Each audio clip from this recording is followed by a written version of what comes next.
Hello everyone.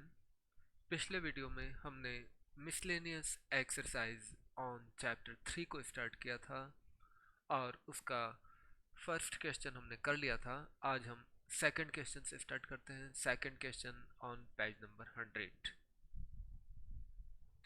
If A equals this matrix, prove that A to the power n will be this one for all n belonging to n। And जैसा कि हमने पिछले question में भी देखा था, जब भी कभी कोई property for all n belonging to n के लिए हमको प्रूव करना होती है तो हमें principle of mathematical induction use करना होता है।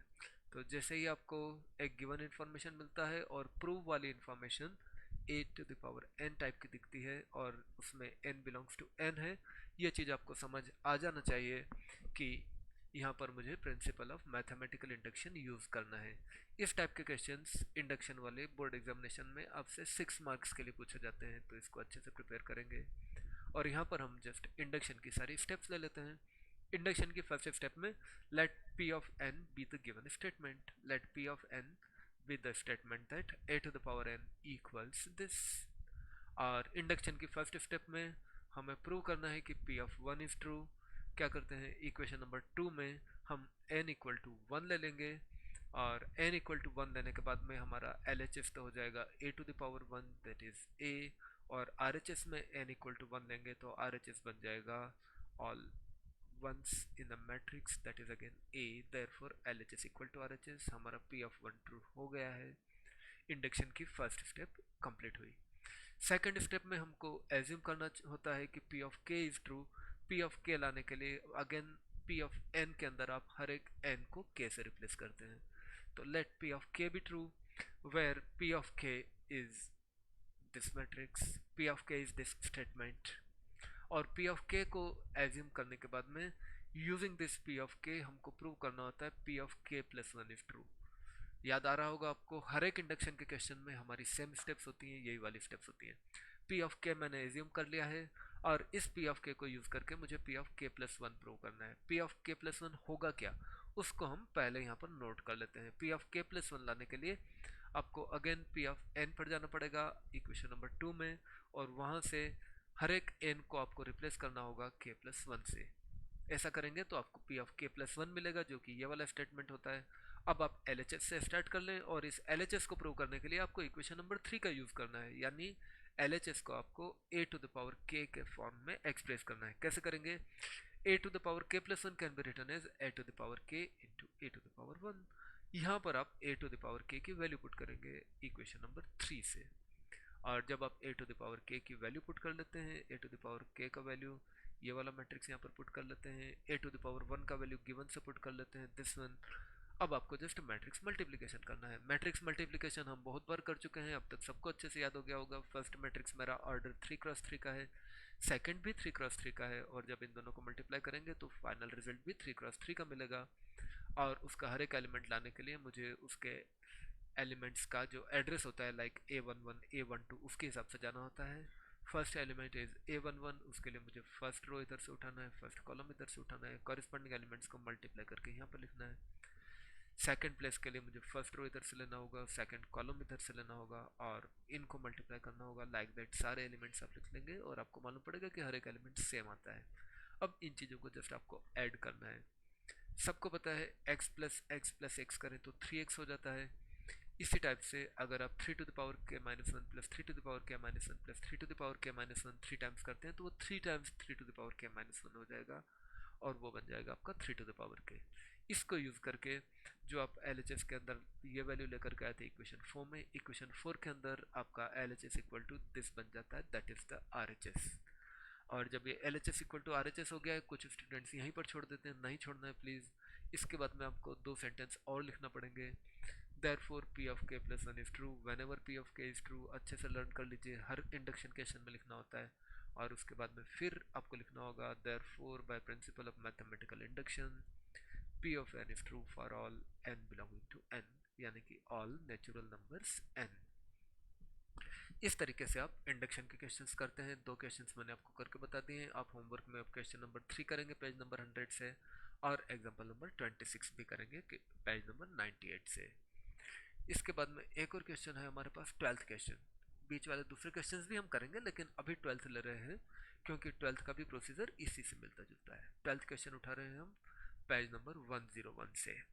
If A and B are square matrices of the same order such that AB equal to BA equal to I, दो मैट्रिक्स आपको इस तरह से दे रखे कि उनका A B equal to B होता है। आपको याद होगा कि प्रॉपर्टीज ऑफ मैट्रिक्स मल्टीप्लिकेशन बताता है कि मैट्रिक्स मल्टीप्लिकेशन में normally A B equal to B नहीं होता है, लेकिन इस क्वेश्चन में जो दो स्क्वायर मैट्रिसेस आपको दे रखे हैं वो इस तरह के हैं कि उनका A B equal to B correct है।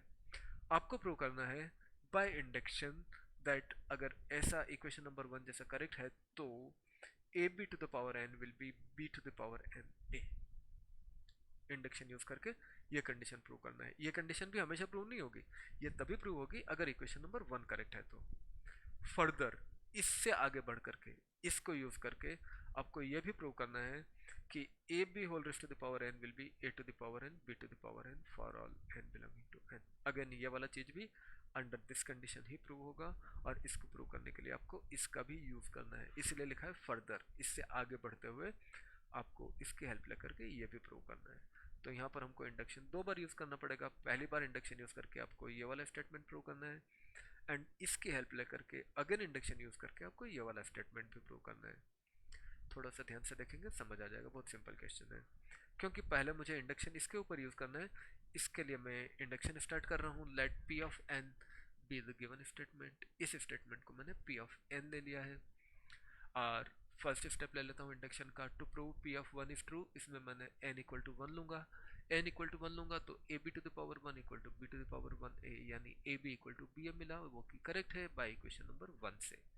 यहाँ पर भी आप चाहें तो एल एच एस को पहले लिख सकते हैं, आर एच एस को बाद में लिख सकते हैं, थोड़ा ज़्यादा प्लेस लगेगा क्योंकि बहुत सिंपल एक्सप्रेशंस थे, कोई फर्दर सिंप्लीफिकेशन की ज़रूरत नहीं है, इसलिए मैंने L H S R H S अलग अलग ना लिख करके दोनों को साथ में लिख लिया है। Okay, P of one is true मेरा फर्स्ट स्टेप हो गया। फिर इंडक्शन की सेकंड स्टेप पर आ जाता हूँ। लेट पी ऑफ के बी ट्रू। पी ऑफ के लिए आपको पी ऑफ एन में हर एक एन को के से रिप्लेस कर लेंगे, और इसको हम एज्यूम करके रखते हैं इक्वेशन नंबर 3 में। Using 3 we will have to prove that P of K plus one is true. P of K plus one लाने के लिए आप पी ऑफ एन के अंदर हर एक एन को के प्लस वन से रिप्लेस कर लीजिए। और इसको प्रूव करने के लिए जैसा हमने बार बार देखा है, हम एल एच एस से स्टार्ट करेंगे, और इस एल एच एस को थोड़ा सा फॉर्म चेंज करेंगे ताकि इसके अंदर पी ऑफ के यूज हो जाए। पी ऑफ के यूज करने के लिए मुझे A B to the power K बनाना है। B to the power K plus one था, मैं B to the power K into B to the power one लिख लेता हूँ यूजिंग दिस प्रॉपर्टी। और फिर आप A B to the power K को साथ में रखना चाहते हैं। A B to the power K को साथ में रखने के लिए ये जो ब्रैकेट यहाँ पर लगा था उसको आपको यहाँ पर लगाने की जरूरत है, और ये देखेंगे आप प्रॉपर्टीज ऑफ मैट्रिक्स मल्टीप्लिकेशन में कि इसको हम बोलते हैं एसोसिएटिव लॉ। तो एसोसिएटिव प्रॉपर्टी लगाएंगे तो ब्रैकेट इधर से इधर आ जाएगा। अब मुझे बन गया A B to the power K, जिसका वैल्यू मेरे पास इक्वेशन 3 में है। इक्वेशन 3 से मैं वैल्यू पुट कर लूँ, बी टू द पावर के ए बी बन चुका है, और मेरा गोल तो B to the power K plus one लाना है। B to the power K plus one तब आएगा जब इस बी के पास ये वाला बी भी चला जाए, ये बी उसके पास तब जाएगा अगर मैं दोनों का ऑर्डर चेंज करूं।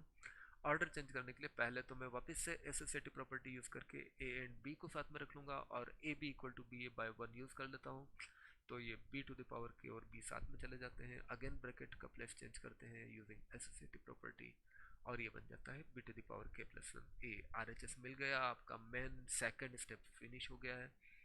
आप इसके बाद में कह सकते हैं therefore p of k plus 1 is true whenever p of k is true, therefore by principle of mathematical induction p of n is true for all n belonging to n। ये आपका क्वेश्चन का first part complete हो चुका है, और second part में आपको एक और चीज़ प्रूव करना था। मैं आपको क्वेश्चन दिखा दूं। फर्स्ट पार्ट में तो आपको ये वाला चीज़ प्रूव करना था जिसको कि आप प्रूव कर चुके हैं, और सेकंड पार्ट में फर्दर इसको आगे बढ़ा करके आपको ये भी प्रूव करना है। ये सेकंड पार्ट प्रूव करने के लिए, क्योंकि ये भी for all n belonging to n के लिए प्रूव करना है, इसलिए आपको एक बार और इंडक्शन लेना पड़ेगा। नॉर्मली इंडक्शन में गिवन स्टेटमेंट को हम p ऑफ n बोल देते हैं, लेकिन यहाँ पर तो आप p ऑफ n ले चुके हैं और इसका आगे यूज भी होने वाला है, इसलिए सेकंड पार्ट के लिए आप q ऑफ n बोल देंगे इस स्टेटमेंट को। अब मुझे ये वाला स्टेटमेंट प्रूव करना है, और इसको प्रूव करने के लिए इक्वेशन 1 भी यूज कर सकते हैं और इक्वेशन 2 भी यूज कर सकते हैं, क्योंकि अभी तक हमने 2 को भी प्रूव कर दिया है। तो हम आगे चलते हैं सेकंड पार्ट फर्दर। पहला वाला पार्ट प्रूव करने के बाद उसके आगे बढ़ करके अगले स्टेटमेंट को मैंने लिख दिया है Q ऑफ n, क्योंकि P ऑफ n तो हम पहले यूज कर चुके थे। Let Q of n be this statement. ये Q ऑफ n मुझे प्रूव करना है। वापस से इंडक्शन लेंगे। फर्स्ट स्टेप में मुझे Q ऑफ 1 प्रूव करना होगा, उसके लिए मुझे n इक्वल टू 1 लेना है। Again AB equal to B बना जो कि ट्रू होता है। Q ऑफ 1 मेरा करेक्ट हो गया। सेकंड स्टेप पर आ जाऊँ, let Q of k be true. Q of k के अंदर ये सारा होता है। और अब मैं आ जाऊँ थर्ड स्टेप पर, Q of k plus 1 true करना है। उसके लिए मुझे Q ऑफ n के अंदर n equal to k plus 1 लिख करके ये चीज़ बना लेना है। इसकी LHS से स्टार्ट करना है और इसकी LHS से स्टार्ट करके इस तरह से फॉर्म चेंज करना है कि इक्वेशन नंबर 4 यूज हो जाए, जो कि Q ऑफ k है। एनीवे इसके लिए आपको ab to the power k बनाना है। आपके पास है ab to the power k plus 1। Naturally आप इसको पावर k इंटू पावर 1 करके लिख सकते हैं ab को 2 बार। और इससे आपको ab to the power k जैसा ही मिलेगा। आप इक्वेशन 4 से वैल्यू डाल दीजिएगा, ये बन जाएगा a to the power k b to the power k into ab। और आंसर में आपको a की सारी पावर साथ में लाना है लेफ्ट में, b की सारी पावर साथ में लाना है राइट में। ऐसा करने के लिए आप देखेंगे कि a to the power k तो शुरू में है, अच्छा है इस a को a to the power k के पास लाना था। a को a to the power k के पास लाने के लिए आप देखेंगे कि इन दोनों के बीच में b to the power k रखा है। अब b to the power k को उधर ले जाना है। हम पहले ऐसा कर सकते हैं कि b सारे साथ में ले आए तो हमारे पास एक b to the power k plus 1 बन जाए, फिर उनका ऑर्डर चेंज कर लेंगे। ऐसा करने के लिए मैं इस ab की बजाय यहाँ पर b लिख लेता हूँ बाई इक्वेशन नंबर 1। जैसे ही ab के बजाय b लिखा, b's तो सारे साथ साथ आ गए। और ब्रैकेट को यहाँ के बजाय मैं यहाँ पर लगा देता हूँ, वो एसोसिएटिव लॉ से पॉसिबल है। और जब सारे b साथ में आ गए तो ये बन जाता है b to the power k plus 1। तो कुल मिलाकर के मेरे पास बना a to the power k b to the power k plus 1 a अभी भी हमारे दूर दूर हैं। दोनों a's को पास लाने के लिए मुझे a और b to the power k plus 1 का ऑर्डर चेंज करना है। उसके लिए मैं सबसे पहले तो इन दोनों के ऊपर ब्रैकेट लगा देता हूँ, वो पॉसिबल है एसोसिएटिव लॉ से। और फिर b to the power k plus 1 a को a b to the power k plus 1 लिख देता हूँ। ये इक्वेशन नंबर 2 से पॉसिबल होगा। मैं आपको दिखा दूँ 2 क्या था। नंबर 2 के अंदर एक्चुअली हमने लिखा था a b to the power n equal to b to the power n a। यहाँ तो हमने सपोज किया था, लेकिन उसके बाद हम अभी तक इसको प्रूव भी कर चुके हैं। यानी ये वाली चीज़ प्रूव हो चुकी है for all natural numbers n। a b to the power n is b to the power n a for all natural numbers n। और अभी क्योंकि हमने जो k प्लस 1 लिया वो भी तो एक नेचुरल नंबर है, इसलिए हम n equal to k plus 1 equation number 2 में लेकर के और उसको यूज़ कर सकते हैं। इक्वेशन 2 को b to the power k plus 1 a के बजाय a b to the power k plus 1 लिखा जा सकता है। और जैसे ही आपने ये चीज़ लिख लिया, आपके a's पास में आ गए हैं और आप एसोसिएटिव लॉ यूज़ कर सकते हैं। एसोसिएटिव लॉ यूज़ करेंगे a to the power k into a साथ में मिलकर के a to the power k plus 1 इधर बनेगा, b to the power k plus 1 इधर आपके पास ऑलरेडी रखा था, तो ये आपको RHS बन जाता है। और जैसे ही RHS बना, आपका q to the power k plus 1 भी ट्रू हो गया whenever q of k is true, therefore by principle of mathematical induction q of n is true। तो इस तरह का क्वेश्चन भी आप कर सकते हैं जिसमें हमने इंडक्शन को 2 टाइम्स यूज़ किया है। और इसके बाद में आपको क्वेश्चन नंबर 4 पर जाना है। Question number 4 is same as 11 on page number 90 जो हम पहले ही कर चुके थे। आज आप प्रैक्टिस के लिए एक बार और कर लीजिएगा प्लीज़, इंपॉर्टेंट क्वेश्चन है। आप 11 ऑफ 90 जो आपने पहले किया था क्वेश्चन नंबर 11 पेज 90 उसका सोल्यूशन एक बार रीड कर लीजिएगा और उसको रीड करके क्लोज करेंगे। फिर क्वेश्चन नंबर 4 अपनी कॉपी में लिखेंगे और इसको आज ज़रूर से करेंगे। इसके बाद हम आ जाते हैं क्वेश्चन नंबर 5 के ऊपर। Show that the matrix B dash AB is symmetric or schizometric according as A is symmetric or schizometric। अब देखेंगे ये सिमिलर टू क्वेश्चन नंबर 4 है। एक बार जब आप 4 करके आएंगे तब तक आप इसको करने के लिए बहुत सारा कॉन्फिडेंस गेन कर चुके होंगे। तो प्लीज़ 4 को करने के बाद ही इस पर आएंगे। और यहाँ पर हम स्टार्ट कर लेते हैं क्योंकि हमें बी डैश ए बी के बारे में बात करना है कि बी डैश ए बी कभी सिमेट्रिक होगा कभी इसके सिमेट्रिक। और सिमेट्रिक इसके सिमेट्रिक की डेफिनेशन के हिसाब से मुझे उसका डैश लेना होगा।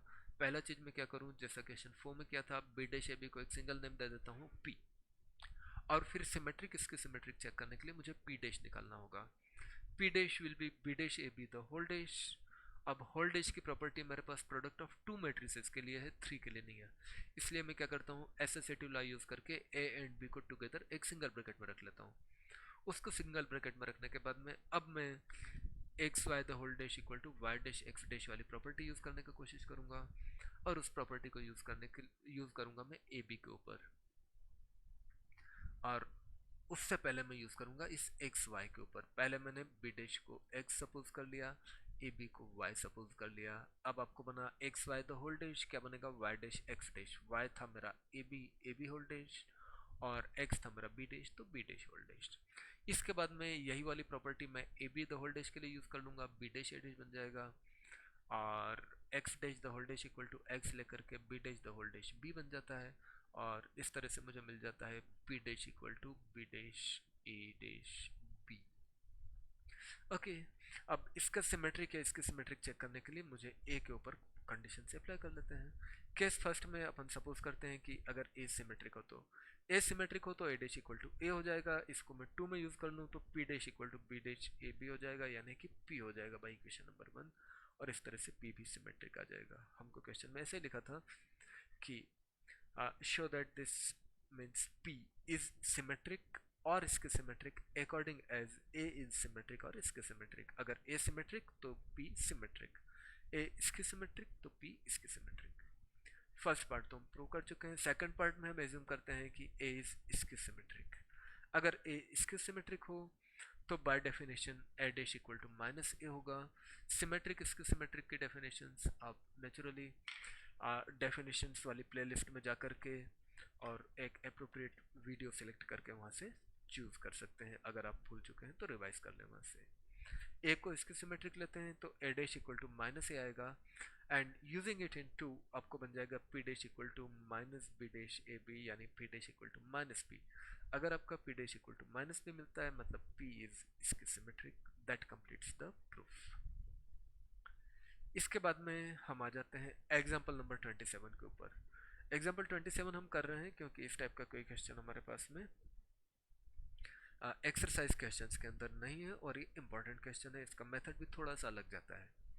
If A and B are symmetric matrices of the same order then show that A B is symmetric if and only if A and B commute.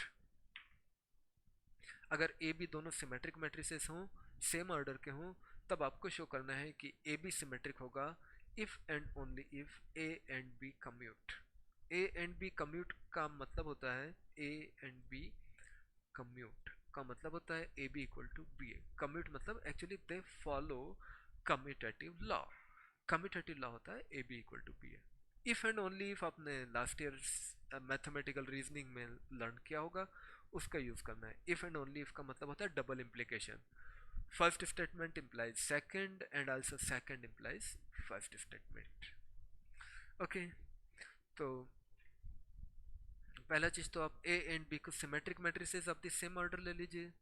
अगर ये दोनों सिमेट्रिक मैट्रिसेस हैं then A dash equal to A होना चाहिए और B dash equal to B होना चाहिए। उसके बाद में A B is symmetric if and only if that. If and only if में अगर आपको बहुत शॉर्ट में यहाँ मार्जिन में ही समझाने की कोशिश करूँ तो लास्ट ईयर हमने ऐसा पढ़ा था कि स्टेटमेंट P एंड Q हो उनके लिए P if and only if Q का नोटेशन हम ऐसे लिखते थे, P if and only if Q। और इसको प्रूव करने का तरीका ये होता है कि P इम्प्लाइज Q प्रूव करना है और उसके बाद में Q इम्प्लाइज P प्रूव करना है। अगर ये दोनों इम्प्लाइज प्रूव करने के लिए हमारी सेम स्टेप्स आती हों तब हम क्या करते थे कि Q इम्प्लाइज P को अलग से प्रूव नहीं करते। जैसे ही आप P इम्प्लाइज Q के अंदर P से Q तक गए तो सेम स्टेप्स को आप रिवर्स में चेक कर लें। अगर सेम स्टेप्स रिवर्स में आते हैं तो हर जगह आप डबल इम्प्लीकेशन लगा लेते हैं। तो यहाँ पर भी आपको देखेंगे कि इसी तरह की चीज़ें होने वाली हैं। ए बी इज सिमेट्रिक, ये जो सेकंड इम्प्लीकेशन है ना, ये मैंने बाद में लगाया था, तो इसको आप अभी मत सोचना। आप अभी मान लीजिए कि ये वाला नहीं है, जस्ट एक सिंगल इम्प्लीकेशन लेकर के चल रहा हूँ।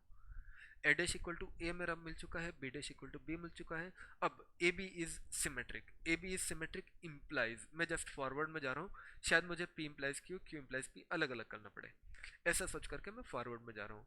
ए बी इज सिमेट्रिक का मतलब होता है कि A B the whole dash equal to A B, ये आपका डेफिनेशन है। देन अगेन यहाँ पर भी अभी इसको आप फॉर द मोमेंट इग्नोर करें, इम्प्लाइज अगर ए B the whole dash equal to A B है तो A B the whole dash में मैं इसका प्रॉपर्टी यूज कर रहा हूँ, B dash A dash equal to A B. अब यहाँ पर अगेन मैं सिंगल इम्प्लाइज ले रहा हूँ बाय वन, बी डैश की वैल्यू पुट कर देता हूँ, बी आता है, ए डैश की वैल्यू पुट कर देता हूँ, ए आता है। और इसको भी अगर मैं सिंगल साइडेड ही लूँ तो B A equal to A B का मतलब होता है A B equal to B A, sorry क्या कर रहे हैं हम यहाँ पर, थोड़ा सा करेक्शन करना होगा, B dash A dash equal to A B, B A equal to A B, B A equal to A B के अंदर इस ए बी को मैं लेफ्ट में लिख सकता हूँ और इस बी ए को मैं राइट में लिख सकता हूँ। यहाँ पर आपको बन जाना चाहिए A B equal to B A, और A B equal to B A का मतलब होता है A and B commute. A B equal to B A मिल चुका है अगर आपको, तो अगेन सिंगल इम्प्लीकेशन में हम जा रहे हैं अभी, A B equal to B A means A and B commute, A and B follow commutative law. अभी तक मैंने क्या किया, सिंगल इम्प्लाइज लेकर के चला, first statement A B is symmetric से स्टार्ट किया, right, show that A B is symmetric, यहाँ से मैंने स्टार्ट किया, A B is symmetric implies implies implies करते हुए मुझे मिल गया A B equal to B A. Okay, अब ये तो मेरा फर्स्ट पार्ट हुआ, small p implies small q। अब सेकंड पार्ट के लिए q इम्प्लाइज p करना है, मैं चेक करूँ कि क्या डबल इम्प्लीकेशन चल सकता है, क्या डबल इम्प्लीकेशन चल सकता है या नहीं चल सकता है। इसके लिए मैं चेक करने के लिए क्या करता हूँ, यहाँ से रिवर्स में आता हूँ, a and b commute, does it give A B equal to B A, yes, तो यहाँ पर मैं डबल इम्प्लाइज कर सकता हूँ, that implies that A B equal to B A. अगर ए B equal to B A हो तो क्या मैं उसको B A equal to A B लिख सकता हूँ, जरूर लिख सकता हूँ, तो इसको भी मैं रिवर्स कर सकता हूँ। अगर B A equal to A B हो तो क्या मैं B dash A dash equal to A B लिख सकता हूँ, डेफिनेटली बाय वन, वन के अंदर ए का वैल्यू ए डैश था, बी का वैल्यू बी डैश था, तो इसको भी मैं रिवर्स कर सकता हूँ। इसको रिवर्स करके B dash A dash equal to A B लिखा, B dash A dash equal to A B लिखा तो क्या A B the whole dash equal to A B होगा, क्या होगा, यही वाला प्रॉपर्टी आप राइट टू लेफ्ट यूज कर लीजिए, यानी इस चीज को भी मैं रिवर्स कर सकता हूँ। इसको रिवर्स कर लिया तो क्या इसको भी रिवर्स कर सकता हूँ, अगर ए B the whole dash equal to A B हो तो क्या ए बी इज सिमेट्रिक हो जाएगा, डेफिनेटली ये भी हो जाएगा, तो इसको भी हम रिवर्स कर देते हैं, और इस तरह से आप देखेंगे कि डबल इम्प्लीकेशन हो गया हमारा, first statement implies second, second implies first, और उसके लिए दो बार नहीं करने की जरूरत है क्योंकि सेम स्टेप्स रिवर्स ऑर्डर में वर्क करती हैं, तो इस तरह आप भी डबल इम्प्लीकेशन लेकर के इस क्वेश्चन को कर सकते हैं। इसके बाद हम आ जाते हैं question number 6 of page number 100 पर, 6 फ्रॉम 100, सिंपल क्वेश्चन है लेकिन फिर भी आपको कॉन्फिडेंस बूस्ट करने के लिए मैं कर देता हूँ। Find the values of x, y, z if the matrix A satisfies the equation a dash a equal to I। इस तरह के क्वेश्चन हम पहले कर चुके हैं, लेकिन क्योंकि मिसलिनियस एक्सरसाइज है तो स्टूडेंट्स को थोड़ा सा स्ट्रेस होता है कि अरे डिफ़िकल्ट है, मुश्किल है, बड़ा है, तो मैं आपको सोल्यूशन बता देता हूँ। यहाँ पर आपको a dash equal to a equal to I equation लेकर के चलना है, और इस इक्वेशन को सॉल्व करके values of x, y, z find करना है। ए आपको गिवन है, ए डैश इक्वल टू आई के लिए डेफिनेटली पहले आपको ए डैश लेना पड़ेगा, you know A dash is A transpose, इसका फर्स्ट रो उठा करके आप फर्स्ट कॉलम में डाल दें, फर्स्ट रो उठा करके फर्स्ट कॉलम में डाल देंगे, सेकंड रो उठा करके सेकंड कॉलम में डाल देंगे, थर्ड रो उठा करके थर्ड कॉलम में डाल देंगे, आपको मिल जाता है ए डैश। इसके बाद में आपको ये इक्वेशन सॉल्व करना है, इक्वेशन में आप वैल्यूज पुट कर लीजिए, ए डैश का वैल्यू पुट कर दिया, ए का वैल्यू पुट कर दिया, और राइट साइड में आई का वैल्यू पुट कर दिया, वैल्यूज पुट करके आपको मल्टीप्लाई करना है, रिजल्ट यहाँ पर आपका 3 एंड 3 कैंसिल हो गया, जो रिजल्टिंग मैट्रिक्स होगा वो भी 3x3 ऑर्डर का होगा, आपने सारे वैल्यूज लिख दिए हैं। A11 लेने के लिए नेचुरली आपको यहाँ से फर्स्ट रो उठाना है, यहाँ से फर्स्ट कॉलम उठाना है, कॉरेस्पॉन्डिंग एलिमेंट्स को मल्टीप्लाई करना है। A12 के लिए अगेन आपको फर्स्ट रो इधर से उठाना है, यहाँ से फर्स्ट कॉलम उठाना होगा A12 के लिए, और फिर उनको प्रोडक्ट करके यहाँ पर लिख देना है, इस टाइप से आप मल्टीप्लाई करके लिख लेंगे। फर्दर सिंप्लीफाई करेंगे तो आपको इक्वलिटी ऑफ टू मैट्रिसेस मिल जाता है। ये टू मैट्रिसेस इक्वल तब होते हैं जब all their corresponding elements are equal हों। ऑल एलिमेंट्स को इक्वल करने में जो जीरो इक्वल टू जीरो लिखने का तो जरूरत नहीं है, तो क्या लिखेंगे हम, सिर्फ 2x² should be 1, 2x² equal to 1, zero equal लिखने का कोई नई रिजल्ट तो मिल नहीं रहे हैं, उसको हम इग्नोर कर देते हैं। 6y² इक्वल टू 1 यहाँ पर लिख लिया, फिर जीरोज इक्वल है, ठीक है, 3z² इक्वल टू 1 यहाँ पर लिख लिया। इसको अगर हम फर्दर सिंप्लीफाई करते हैं, x² is 1/2, y² is 1/6, z² is 1/3, taking square root on both sides plus minus आ जाते हैं और हमारा आंसर बन जाता है। सेवन्थ क्वेश्चन आप होमवर्क में कर लेंगे, वो सिमिलर टू नाइन्थ क्वेश्चन है जिसको हम अभी कर रहे हैं यहाँ पर। क्वेश्चन नंबर 8 को भी आप होमवर्क में करेंगे, that is similar to question number 15 and 16 of 82 है जिसको हम पहले ही कर चुके हैं। एक बार उनको रिवाइज जरूर कर लीजिएगा और इनको करिएगा जरूर प्लीज़। मिसलेनियस एक्सरसाइज वाले सारे क्वेश्चन बहुत इंपॉर्टेंट है, बोर्ड एग्जाम में नॉर्मली 6 मार्क्स के लिए आते हैं, जो छोटे हैं वो 4 मार्क्स के लिए आ सकते हैं, बट स्टैंडर्ड इंपॉर्टेंट क्वेश्चन हैं। ये आपको एक बहुत अच्छा रिवीजन करने की अपॉर्चुनिटी भी प्रोवाइड करते हैं, तो प्लीज़ इनको आज कर लीजिए। क्वेश्चन नंबर 9 पर आ जाते हैं। Find x if this equation is there. इस इक्वेशन के अंदर आपको प्रोडक्ट ऑफ 3 मैट्रिसेज हैं, और प्रोडक्ट ऑफ 3 मैट्रिसेज के लिए फिर मैं आपको बताऊं, हमने एक प्रॉपर्टी देखी थी कि मैट्रिक्स मल्टीप्लिकेशन इज एसोसिएटिव, यानी A B into C is same as a into bc and therefore it is written as abc। कभी भी आपके पास abc लिखा है तो आप उनका ऑर्डर तो चेंज नहीं कर सकते, बट ब्रैकेट कहाँ पर लगाना है, पहले किस प्रोडक्ट को एवेल्यूएट करना है, ये आपकी चॉइस है। आप चाहें तो ए एंड बी को साथ में लेकर के पहले मल्टीप्लाई कर लें, चाहे तो बी एंड सी को लेकर के कर लें। नेचुरली ए एंड बी को लेना इजी पड़ेगा, तो हम फर्स्ट टू पर ब्रैकेट बना लेते हैं, और ये ब्रैकेट बनाना पॉसिबल है। कैसे पॉसिबल है? एसोसिएटिव लॉ से। एसोसिएटिव लॉ बताता है कि अगर ए बी सी लिखा है तो आप चाहें तो लास्ट टू पर ब्रैकेट बना लें, चाहे तो फर्स्ट टू पर बना लें। ऐसा सोच करके मैं इस इक्वेशन से स्टार्ट कर रहा हूँ, इक्वेशन नंबर 1 से, और इसके अंदर मैंने फर्स्ट टू के ऊपर ब्रैकेट बना लिया है। आप देखेंगे कि 3 एंड 3 तो कैंसिल हो गया। जो रिजल्टिंग मैट्रिक्स होगा वो ए आई जे ऑर्डर 1x3 का होगा। 1x3 के हिसाब से मैंने एलिमेंट्स डाल दिए हैं, और इन एलिमेंट्स में वापस से आप डेफिनेशन यूज़ कर लेंगे। A11 के लिए आपको मिलेगा first row first column, A12 के लिए आपको मिलेगा फर्स्ट रो सेकंड कॉलम, इस तरह से चलते जाएंगे। वैल्यूज पुट कर लेते हैं। वैल्यूज पुट करने के बाद में फिर आप देखेंगे कि ये जो आपका फर्स्ट मैट्रिक्स बना है तो 1x3 है, और सेकंड बना वो 3x1 है। 3 3 फिर ड्रॉप हो गया, रिजल्टिंग मिलेगा 1x1 का, और 1x1 के अंदर नेचुरली आपको फर्स्ट रो के एलिमेंट्स को फर्स्ट कॉलम के कॉरिस्पॉन्डिंग एलिमेंट से मल्टीप्लाई करना होगा। This equal to that, remember the capital letter O लिखा है यहाँ पर, वो एक जीरो मैट्रिक्स होता है, और जीरो मैट्रिक्स का ऑर्डर वही होता है जो कि लेफ्ट वाले का होता है। लेफ्ट वाले का क्योंकि ऑर्डर 1x1 है, मुझे zero matrix of order 1x1 लिख लेना है। यहाँ पर मैंने इक्वलिटी ऑफ टू मैट्रिसेस का डेफिनेशन अप्लाई किया है, और मुझे मिल जाता है x equal to +-4√3 as final answer. Well, इसके बाद में क्वेश्चन नंबर 10 एक्सरसाइज 3.2 के साथ हम कर चुके हैं। मेरा सजेशन है कि वहाँ से आप रिवाइज करके आ जाएं और यहाँ पर एक बार और कर लें। Question number 11, find the matrix x so that x into this equals that। well, एक मैट्रिक्स x आपको फाइंड करना है, और x ऐसा होना चाहिए कि x का मल्टीप्लिकेशन इस मैट्रिक्स के साथ करूँ तो रिजल्ट में ये वाला मैट्रिक्स आ जाए। अब यहाँ पर आपको ये भी सोचना पड़ेगा कि x का ऑर्डर क्या होगा। मैट्रिक्स मल्टीप्लिकेशन का डेफिनेशन आपको याद आ रहा होगा, अगर a m cross n order का हो, b n क्रॉस p हो, तो ये n और n ड्रॉप होता है, और रिजल्टिंग मैट्रिक्स जो मिलता है वो m क्रॉस p का मिलता है। ऑर्डर में आंसर में मुझे 2x3 का लाना है, ये b भी मेरा 2x3 का है, तो x को अगर मैं m क्रॉस n सपोज करूँ तो ये प्रोडक्ट तो तभी डिफाइंड होगा ना अगर n इक्वल टू 2 हो। इस तरह से मेरी n की वैल्यू तो 2 होना चाहिए, और आंसर 2x3 तभी होगा ना जबकि ये वाला m जो है मेरा, इसका वैल्यू 2 हो वापस से, तो ये इधर वाला जो m है इसका वैल्यू भी 2 होना चाहिए। ये चीज़ें आपको समझ लेना है, जो राउंड बबल में लिखा है ये हमारा समझना है, और समझ करके हमको समझ आ जाता है यहाँ पर कि x का जो ऑर्डर है वो 2x2 होना चाहिए। इसके बाद में हम सोल्यूशन स्टार्ट करते हैं। इतना थिंकिंग आपको करना होगा डेफिनेशन ऑफ मैट्रिक्स मल्टीप्लिकेशन को अच्छे से माइंड में रखते हुए, और जब आप इतना थिंकिंग कर लेते हैं तो अब आप x का वैल्यू पुट करके स्टार्ट कर सकते हैं सोल्यूशन। इतना समझ लिया तो बहुत सिंपल है, अब तो कुछ करना ही नहीं है, जस्ट मैट्रिक्स मल्टीप्लाई करो आंसर आ जाएगा। Given product of matrices is defined only when x is a matrix of the order 2x2। तो x इक्वल टू आप A B C D suppose कर लीजिए, x का वैल्यू पुट कर लीजिए, इक्वेशन सॉल्व करिएगा, 2x2 2 ड्रॉप हो गया, आंसर आपको 2x3 आएगा, आना ही चाहिए। और 2x3 के हिसाब से आपने यहाँ पर मॉडल मैट्रिक्स लिख दिया है। मॉडल मैट्रिक्स के अंदर आप एलिमेंट्स फाइंड कर लेंगे, A11 के लिए first row first column etcetera सारे मल्टीप्लाई करके फाइंड कर लेते हैं, और इसके बाद में ये इक्वलिटी ऑफ टू मैट्रिसेस था, ये टू मैट्रिसेस को इक्वेट करते हैं तो आपको 6 इक्वेशंस मिल जाएंगी। अगेन छोटा सा ट्रिक है जो हमने फर्स्ट एक्सरसाइज में भी देखा था, हमको सिर्फ 4 वेरिएबल्स फाइंड करना है A B C D, but हमारे पास 6 इक्वेशंस आ गई हैं। कितनी इक्वेशन यूज करेंगे?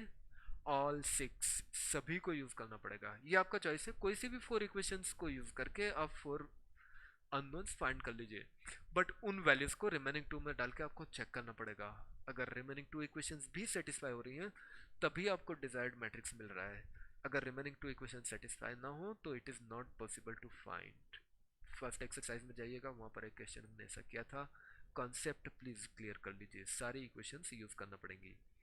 यहाँ पर मैंने सोचा है कि इक्वेशन 1 एंड 2 को सॉल्व कर लेते हैं। इजी इक्वेशन से ए एंड बी के अंदर है, तो ए एंड बी को सॉल्व करने के लिए फर्स्ट इक्वेशन को 2 से मल्टीप्लाई किया और इसको सेकंड के साथ सॉल्व कर लेते हैं, तो मुझे ए एंड बी दो वैल्यूज तो मिल जाती हैं।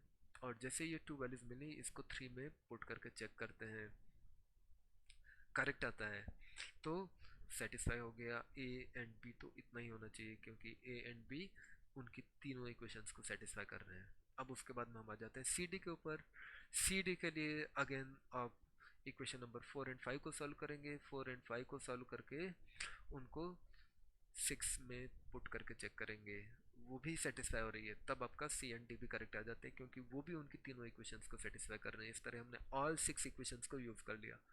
2 इक्वेशन से तो वैल्यू फाइंड करते हैं, थर्ड में चेक करते हैं सारी 6 इक्वेशन सेटिस्फाई हो रही हैं गिवन वैल्यू से, तो x का जो वैल्यू होगा वो आपका जो कैलकुलेशन है उसके अकॉर्डिंगली मिल जाता है और ये आपका आंसर हो जाता है। प्लीज़ प्रोसीजर को याद रखिएगा। और हमेशा आपको इस तरह से मैट्रिक्स बनाना ज़रूरी भी नहीं है एक्चुअली। अगर नॉर्मल वे में आप इन्वर्स ऑफ मैट्रिक्स निकाल सकते हैं तो इन्वर्स भी कर सकते थे। देखिए यहाँ पर मैं आपको एक और आइडिया बताऊँ कि जो आपका गिवन मैट्रिक्स इक्वेशन है इसको आप इस तरह से लिख सकते हैं ना, X into B equal to C. इसको मैं मैट्रिक्स बी समझ लूँ, इसको मैं मैट्रिक्स सी समझ लूँ, तो x को निकालने का एक और तरीका हो सकता था। आप क्या करें, b इनवर्स से मल्टीप्लाई कर लें, x times B B inverse equal to C B inverse, और बी बी इनवर्स तो i होता है, x times i equal to C B inverse, और इस तरह से x equal to C B inverse. ये वाला चीज किया जा सकता है जब भी कभी b इनवर्स डिफाइंड हो, b इनवर्स एग्जिस्ट करता हो। यहाँ पर आप देखेंगे b is not a square matrix, तो b इनवर्स एग्जिस्ट नहीं करता। अगर इनवर्स एग्जिस्ट नहीं करता तब आप इस तरह का स्ट्रेटेजी यूज नहीं कर सकते इनवर्स वाली, तब तो आपको ये मल्टीप्लिकेशन वाला स्ट्रेटेजी लेकर के चलना पड़ेगा, यानी 11th क्वेश्चन में तो this is the only way. लेकिन अगर b स्क्वायर मैट्रिक्स रहा हो जिसका इन्वर्स निकल सकता है, तब आप ये वाला स्ट्रेटेजी भी ले सकते हैं, और ये वाला स्ट्रेटेजी आप देखेंगे अगले क्वेश्चन में लिया जा सकता है। तो प्लीज़ स्ट्रेटेजीज को समझ करके चलिएगा, क्योंकि बी इनवर्स एग्जिस्ट नहीं करता, यहाँ पर मैं इनवर्स की बात नहीं कर सकता था। लेकिन अगर बी स्क्वायर मैट्रिक्स हो उसका इनवर्स एग्जिस्ट करे तो मैं बी इनवर्स की भी हेल्प कर सकता हूँ। वही वाला चीज़ आ रहा है एग्जाम्पल 28 में। होमवर्क में करना है, सिमिलर टू अबव है। After 4.6 it can also be done as C T equal to A B giving D equal to C inverse A B. अभी आप अबो की तरह से कर लीजिए, प्रैक्टिस हो जाएगी। लेकिन जो अभी अभी मैंने आपको इन्वर्स वाला स्ट्रेटेजी बताया था वो आफ्टर एक्सरसाइज 4.6 आप इसको वापस से आकर के ट्राई करिएगा, अभी नोट डाउन कर लीजिए। इस तरह की चीज़ें आप नोट डाउन करके rigorously with patience and hard work अगर करते रहेंगे तो क्या होगा, आपको कॉन्फिडेंस बूस्ट अप होता रहेगा और आपके कॉन्सेप्ट क्लियर होते रहेंगे। तो प्लीज़ इस तरह की चीज़ों को अवॉइड मत करिएगा। आपका आंसर तो ऑफकोर्स इस मेथड से आ जाएगा जो प्रीवियस क्वेश्चन के मेथड है, बट अगर आपको कॉन्फिडेंस गेन करना है और कॉन्सेप्ट भी बहुत क्लियर करके रखना है तो प्लीज़ आप इसको वापस से करिएगा। क्वेश्चन नंबर 12 जो है आफ्टर क्वेश्चन नंबर 2 हम पहले ही कर चुके हैं। उसके बाद में आ जाते हैं multiple choice questions. Choose the correct answer in question 13, 14 and 15। Multiple choice questions को हम नेक्स्ट वीडियो में करेंगे। Thank you.